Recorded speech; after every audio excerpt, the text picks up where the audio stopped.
Bonjour tout le monde, j'espère que vous allez tous bien. Beaucoup de rumeurs et spéculations voient le jour sur internet quant à la sortie de nouveaux smartphones en 2020.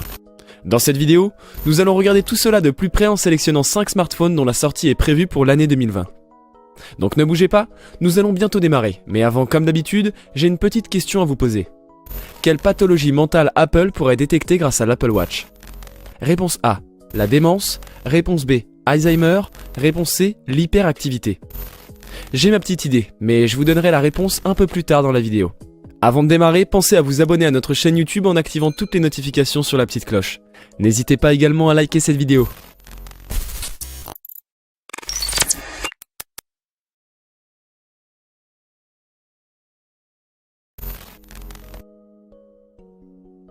L'iPhone 11 d'Apple est encore dans les fils d'actualité et nous nous demandons déjà ce que Tim Cook a en réserve pour l'inévitable iPhone 12 de 2020.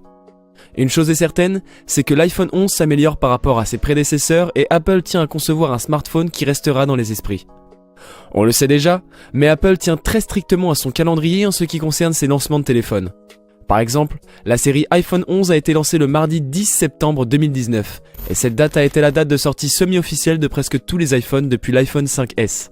Donc le lancement pourrait avoir lieu du 7 au 13 septembre, bien que traditionnellement, les iPhones soient lancés dans la dernière moitié de la semaine. En tant que tel, l'iPhone 12 devrait être lancé le 8 septembre 2020. Les amis, prenez vos agendas. Apple commence à prendre du retard question 5G, car la plupart de ses principaux concurrents ont déjà produit au moins une génération de combinés 5G. Néanmoins, certaines rumeurs suggèrent fortement que l'iPhone 12 sera le premier de son genre à offrir une prise en charge complète de la 5G, et pour la première fois peut-être depuis plus de 2 ans, Apple s'appuiera sur la technologie Qualcomm. Apple aurait réussi à régler un différend de 2 ans avec Qualcomm concernant la fourniture de modems 5G cet été. Enfin, Apple se met à l'essai sur quelque chose de nouveau cette année. Les iPhone 11 Pro et 11 Pro Max restent des appareils haut de gamme et à prix élevé, à partir de 1200 et 1330 euros. Cependant, avec la sortie de l'iPhone XR avec un prix de départ de 845 euros, on peut espérer une révision du prix de vente.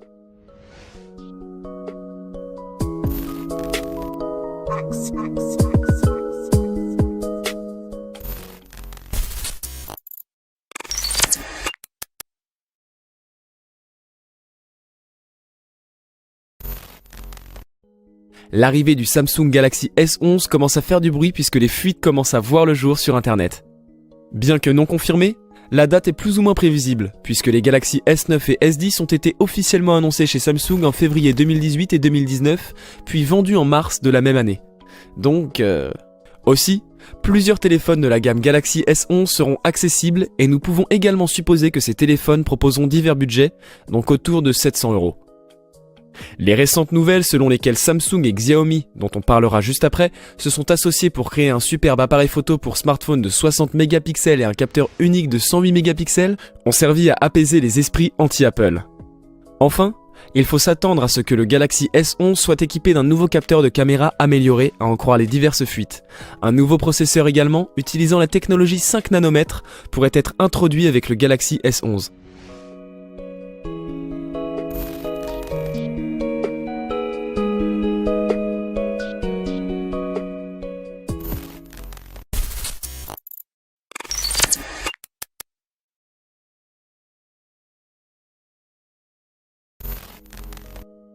Au cours du premier trimestre de 2020 aura lieu la présentation officielle du smartphone Xiaomi Mi 10, qui promet d'être le téléphone le plus avancé de la société jamais mis sur le marché.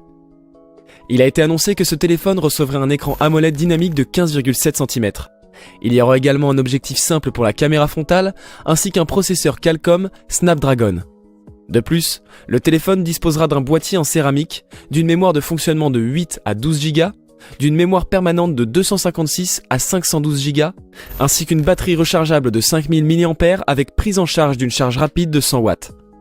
Quant à la caméra principale, elle prendra en charge le zoom optique x5.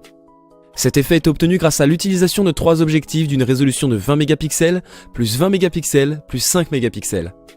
Il y aura également une version premium du téléphone, dans laquelle la caméra sera quadruple. Le Xiaomi Mi 10 ne possède pas de prise jack mais d'une interface USB. Situé en bas du téléphone. En outre, l'appareil mobile disposera de haut-parleurs stéréo ainsi que de nombreuses protections contre la poussière et l'eau conformes à la norme IP68 introduite chez Apple avec la sortie de l'iPhone 7, ce qui vous permettra de plonger jusqu'à une profondeur de 2 mètres. Pour le prix, le modèle de base avec 8 à 256 Go de mémoire permanente coûtera 495 €, tandis que le modèle le plus avancé sera plus cher, ce qui est assez évident les amis.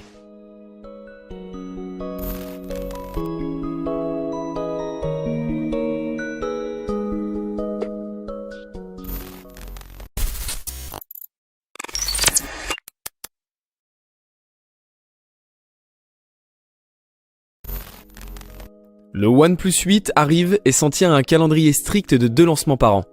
Le OnePlus 7T a été officiellement annoncé lors du lancement de la société en Inde en septembre, tandis que les OnePlus 7 et 7 Pro sont disponibles depuis le mois de mai. Pour l'instant, le OnePlus 8 n'est qu'une légende urbaine, mais il n'est jamais trop tôt pour rassembler les sources et émettre des hypothèses. Cependant, à l'inverse des autres fabricants de smartphones, OnePlus n'a pas d'événement annuel régulier au cours duquel il annonce de nouveaux appareils, ce qui rend les prédictions assez difficiles.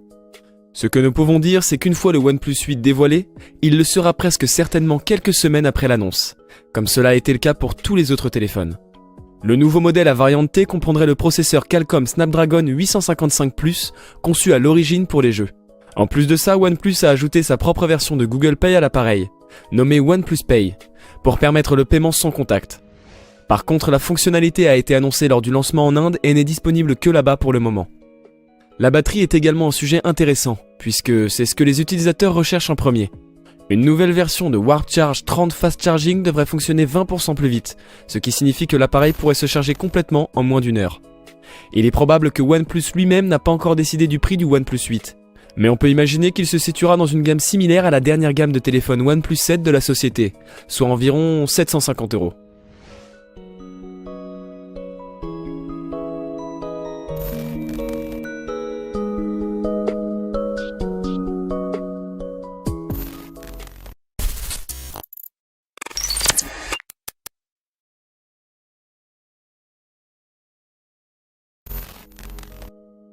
Avec des fabricants tels que Samsung, Huawei, Xiaomi et bien d'autres dévoilant des téléphones pliables, y aura-t-il un jour un iPhone pliable?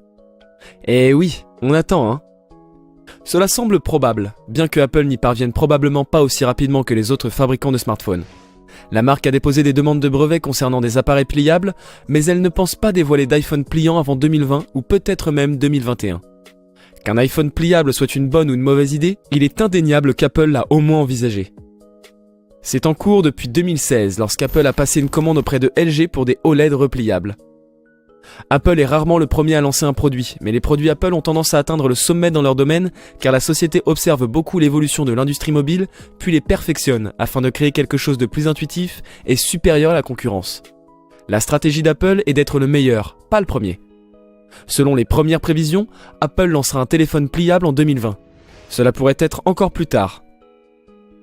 Nous ne pouvons être certains d'une chose les amis. Si les téléphones pliables sont un fiasco, il n'y aura jamais d'iPhone pliable, à moins qu'Apple ne sache où l'achèvement a mal tourné et élabore une nouvelle méthode de production.